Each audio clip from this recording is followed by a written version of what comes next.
It's not hard to attract good employees. How do you go about keeping good employees? I did have a comment, but I didn't want to be a microphone hog. I want to thank you guys from Victor and Drake's for coming over. We are really interested in partnering with you, and as a matter of fact, if our community helps us pass this this Community Priorities Fund funding, part of what's been laid out in just this week's staff report is additional transportation routes, funding for those routes to Victor, actually not Driggs yet, and Alpine. So we look forward to working with you on that. The other thing, I guess, yeah, right? That's you guys. So thanks for supporting that. Keeping employees and keeping connected. I mean, I'm heartbroken we lost these two across the state line, aren't you guys? You luckies. I think we just have to work together. As I said in my brief remarks, there are so many things that we are all doing, but help me dispel the myth that you can come to Jackson, like I did, and buy a free market home now on a middle or upper middle class or even 1% salary. It's just no longer possible. Our median income is just $90,000 and change, and the single family home price is $900 and change. 3x is the math, so you can see that there's a huge deficit. This is a business community responsibility. It's also a community responsibility, so I invite you to help me with that as well. The business community is going to make investments, or at least they're going to get the chance, but we also have nurses and teachers and other people working in the school district who are critical, and without some support from our community, we're not going to be able to make the strides that we need to make. Help us get specific, use your good thinking, because we don't have the answers yet. But if the plans that you're seeing don't achieve the straight face test for you, or the sniff test rather, help us get there. We're gonna need your help, because we've got to pass something this fall. Other comments?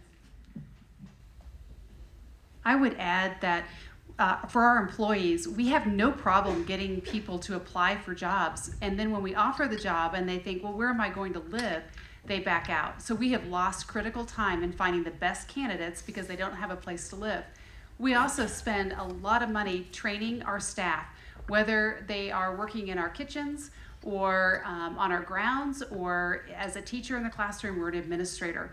So when we have a new family that comes, or a new staff member that comes, they stay for a few years because they don't mind a longer commute. It's just them, or it's their spouse, or they don't mind living in a roommate. We have numerous of our staff members that share facilities. They rent rooms from one another, and it works just fine. But as they start to have a family, the long commutes make it nearly impossible. And this is on top of working with our kids all day long. They're getting up, early in the morning, driving here, working with our kids all day long. We want them fresh. We want them on the ball, because every moment counts with your kids, every single moment. So we can't afford to have a teacher or a staff member that is tired, worn out, exhausted, because the work in itself is exhausting, emotionally and physically. And then when we also ask them to do things at night. They're coaches, they're sponsoring events, they're attending activities, and they're driving home at 1 and 2 o'clock in the morning, really far away. So we lose a lot of money on training, because as they start to have a family themselves, they can no longer afford to be bringing their children over, that long, small children, finding daycare for them. So we'll lose them as they continue in their careers to go to a place that's more affordable. So I would say sometimes we forget about that training cost. It's a huge training cost, and we lose when we miss out on faculty and staff that we've well trained to be a great member of our community, and then we lose them. I just say amen to both those sets of comments. And the hospital does have a few housing units, and we do have the Hitching Post facility across the street from the main campus, which from time to time can serve as an overnight stay for staff that finish up late in the evening and have to be on early in the morning. But housing in the town of Jackson or very close by is critical for us because many of our workers are on shifts that simply don't match the transportation schedules of buses to possible buses to Alta or Victor or any place else. So it's a severe problem for us as well. I would just add, on the educational front, our valley suffers the loss of good teachers that our school district is able to recruit because teacher salaries in Idaho are approximately half of what they are at a starting level in Wyoming. So when we get a good teacher into one of our schools in Driggs or Victor, and they're here for a year or two, they start to look for other opportunities, and the natural first place to look is over the hill because of the disparity in state funding of schools. And to say that the state of Idaho's prioritization of education is deplorable would be the grossest understatement of the day. So that's something I hope to, as a mayor, in my limited capacity, be able to impress upon legislators in Boise as I start making trips there to advocate on behalf of our community. The other thing I would add is that another element that our community suffers greatly from that the Jackson community doesn't is the volunteer fatigue that our community sees because of the added hours associated with commuting. Zach mentioned that it's 75% of households with a working adult have one of those adults commuting, and the numbers are not much less across the rest of the county. What that means is that those 1,250 plus folks that are commuting every day have 2 to 3 hours less each day to dedicate to volunteerism in our community.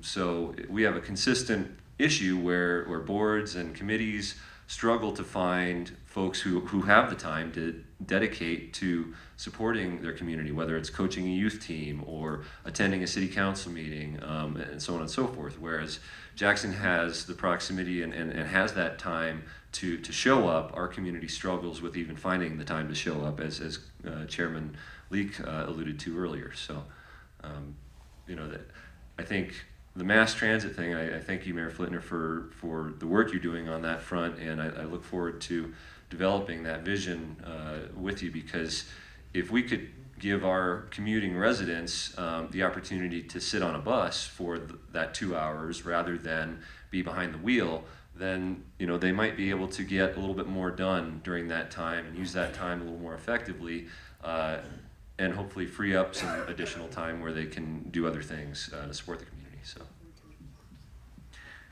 I'll be brief, Jonathan. You look like you have another question on the cusp. I wanted to affirm, and I think Mayor Potter has just done this, that we share the same problem. In fact, this is one of the problems I alluded to in my remarks that may be disproportionately burdensome to us without a reciprocal benefit. For those who may not know, who may not be very familiar with Teton Valley, there is actually a community of Teton County, Wyoming in our valley. The community of Alta is geographically isolated from the Jackson side, from the rest of its community. So we provide all the infrastructure and services for that community. One of the largest employers in the valley is Grand Targhee Resort. We do not see a penny of tax revenue from that. That all comes to you over here. So we would ask that you acknowledge these realities and work with us. And I would agree, Mayor, that we look forward to working on these things together. I just had a comment. I thought the grossest understatement was that the city of Driggs was the greatest economic development opportunity in the Northern Rockies.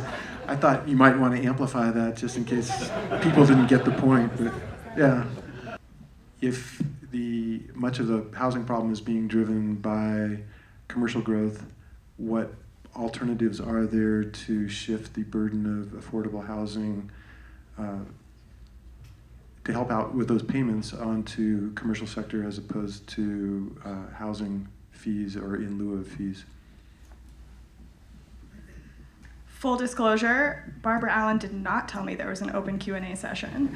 But I will take a stab at answering maybe part of your question. And if there's anyone from the Chamber of Commerce here that wants to chime in, or if any of my fellow commissioners who are here would like to. But our sales tax is paid, I've heard different numbers, I don't know how exact we can be, but 69% by our visitors. And so I think some of what we are looking at doing this year presents an opportunity, not directly putting it on the business owners, but on the effective population that we are supporting through our tourism industry. And I'm sure the mayor has something to add. I apologize, but yes, I do have something to add. This is not a problem that we're going to solve by pointing fingers at each other. We have just taken grave steps to limit additional commercial impact with the the land development regulations, because we feel, as many in our community do, that at this point we are out of balance. We are not looking at building permits in the county. We should be. We rely on, and I misspoke, it's 69% of our budgets are derived from sales tax in general. Jonathan knows better, so I made you. Yeah, I've heard as high as 60 visitors pay. You know, I get your question. I wish there was a convenient enemy or a convenient foe that we could attack. But the truth is, it's another high-class problem in that the land scarcity was created by one of the greatest land deals in the history of our country, and that was made, I don't know, Park Service gents. You're going to talk about that a little later, I hope. But again, there's the context. So we're not going to solve this by pointing fingers. We are going to solve it by putting our heads down and making some hard decisions, as you've seen these elected officials, I see Smokey and Mark in the room today as well, doing this week. Do we want Alta in Teton County, Idaho, and the state? We would love the revenue that would be associated. The only thing I can say to you is talk to your congressman. That literally takes an act of Congress, and there is nothing we here at the local level can do. We've seen how functional our folks in Washington, D.C. are on much simpler issues. I don't see that one getting much traction. So when I look at Teton Valley over there, and I refer to it as the valley, not necessarily the county all the time, because we do have to work with Alta, Driggs, Victor, and I'm happy to say that we probably communicate more now than ever in the past between Victor, Driggs, and Tetonia, and Felt occasionally. So I think we are one big community over there, and through working together, I think we're solving some problems that haven't been addressed before. So to consolidate legally or anything, I don't think makes any sense, but just working together is the solution. So the essence of the question was, should we have a Jackson Hole Uber, I think. Is that the essence? Ride share? Okay. It could include an Uber aspect to it, you know, some sort of payment, some sort of incentive to get people standing by the side of the road with a $2 bill between your fingers. Or a student D'Anthony. That's great. So there is actually JH Rideshare. Ben Morley put that together about 3 years ago. So that is online. But I think that one of the key components that you brought up is that your son was riding, it was easy to get in one direction and hard to get in another. So I think having that mass transit that goes both directions is going to help open up some of the other opportunities that we would have for ride sharing and the capabilities of that. So there's definitely people out there that I've seen Google Docs that come across some of the Facebook posts and those sort of things where people are trying to start that, but I think that your idea of supporting that governmentally is a very good one. So I would, as the former mayor, would help would definitely help commit some time to putting that together. The question is, since so many people rent and our economy relies on employees who turn over, what are we doing about rental housing and the quality of rental housing? In the housing action plan, an emphasis on rental housing development is called for. We are looking at 3 specific proposals right now, 4 if you include the good work done by the Jackson Hole Community Housing Trust. So we will be emphasizing rental housing as we go forward. I think that's all the value I can add to that. Anybody else? I will just say, it is difficult for governments to track all of the rental homes out there. There are many that register with the jurisdictions in which they're operating. They're completely above the law. There are a lot that are not. And I'm sure that Jackson experiences this as well. We need help to identify those so that we can, so in the city of Driggs, the landlords are required to have an inspection. Make sure that the facility they're renting meets the building code and is a safe place to rent. But we can only enforce that when we're aware of it. So we need, whether it be the prospective renters coming to the city saying, hey, I'm looking at renting this property, has it passed an inspection, or what can you tell us about it? Or some other mechanism that we haven't figured out yet. We need help from the community to identify those.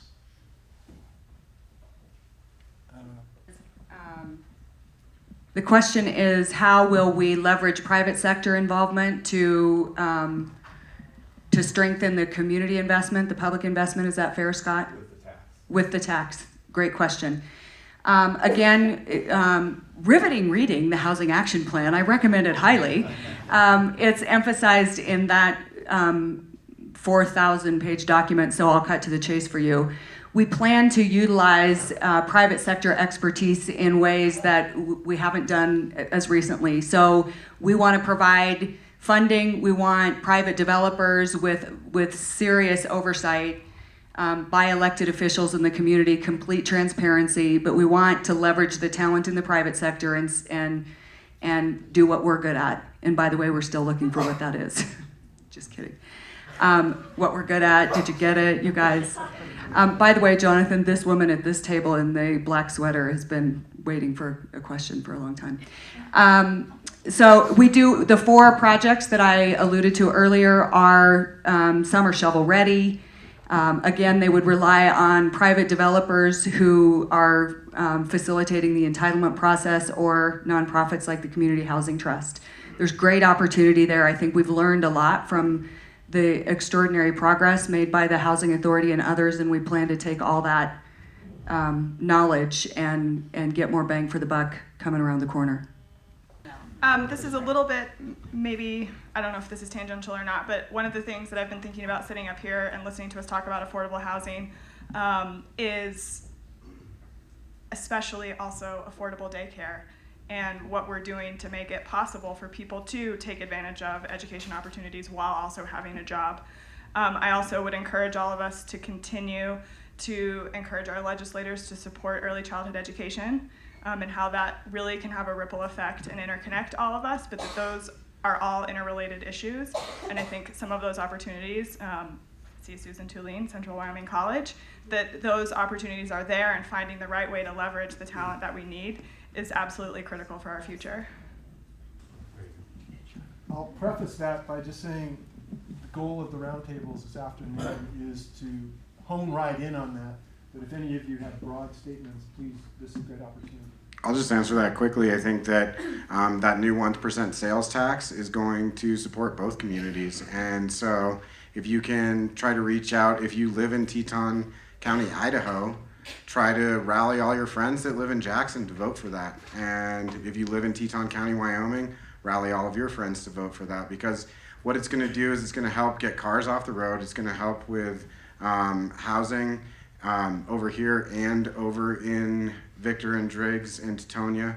And so I, for one, if I could vote, would support that, and I plan on reaching out to all of my friends that are in Jackson. I would like everybody to do is pass the word out there that the elected officials, not just the ones sitting here, but all the rest of them, are out there working on these problems, trying to come up with solutions, and that just because they don't see it in the paper every day, or what they do read in the paper every day doesn't make sense to them, doesn't mean that we're not out there working them. And I think a lot of people don't realize that because they don't see it happening every day. And the devil's in the details on these things. There's not any simple solutions here. So just get the word out there that you know we're working on them. I guess that'd be my message. And I would add to that, get involved yourself. Get on a committee, get on a working group, whatever you can do. If you have friends who are in certain industries that we've mentioned or targeted, or if you know somebody in the education industry, whatever you can do, you know that better than we do. So get involved and do what you can do. I would add, I hope we're going to hear a lot of constructive comments in the afternoon sessions, but I think community inputs are extremely valuable in the case of the hospital board. We're an elected board, so the current board can't really shape who gets elected to the board, but we have tried to reach out in a couple of other ways. We have an advisor who is a representative of the Latino community that brings perspectives that none of the rest of us on the elected board have. We also have people that serve on a number of the board committees that bring different perspectives. And those perspectives have proven very, very valuable. And we'd be delighted to hear from more people who have some interests and think they have some skills and perspectives to bring to the deliberations of the hospital board and its committees. Luther Probst, are you still here? Stand up, please. Luther is the person, and there are others, I'm sure, but Luther is beginning discussions tomorrow, maybe, about passing the sales tax. So that's the guy you need to see if you want to raise your hand. If you're in Victor and Driggs, we will be accepting donations for advertising and other education vehicles to get the message out for why this resource would be so important to both communities. So that's one thing you can do, and I'll help you, Luther. I just would like to check some boxes here. The other thing that is on my mind, well, two things. One is be like you are in this room today. Boy, if you haven't attended a public meeting lately, be constructive. Recognize this is the hardest job I've ever had, and one that, frankly, if I get fired from it, it will increase my quality of life. So it's okay, either way, don't need it. Love my family, loved my life before. Recognize that, we're humans, we're trying. Sometimes we fail, we need your help. Let's work together. And finally, is there anybody in this room who has specific expertise around the 18 homeless students? I can't stop thinking about that. I'm sorry, 28. It's haunting. Could you come talk to me? More important, talk to Jillian, but let's fix that somehow. Thanks for being here. I just wanted to close with a quick thought. We are special, but we're not unique. And by that, I mean, we are an extraordinary place, and I truly believe what I said about those three pillars, the human capital, the economic capital, and the environmental capital. I don't think there's any place in the country like this in the world, actually. However, we're not unique. I think that the kinds of things that we are groping with, we're grappling with, we're dealing with, every desirable place in this country, if not in the world, is groping with them, grappling with them, dealing with them. London, New York, the San Francisco Bay Area, any place where people really want to live because it's a really great place to live. They're going through these kinds of issues. And if you look around the room real quickly, I don't know what percentage, I could do the math, but I'm not that good at it. But the point being that we've got, a pretty significant percentage of the population of this region sitting in this room right now because they care about this place and they want to make it better. And it takes that kind of energy to really deal with difficult issues like the ones we are dealing with. And before we break for lunch, I just want to say I think part of the embarrassment of riches of living here are represented by the 8 people on this stage right now, thank you also very much for your thoughtfulness, for your hard work, and for your service to this place that you also clearly love. So thank you. And with that, we'll break for lunch, and we'll be back in at 1:45.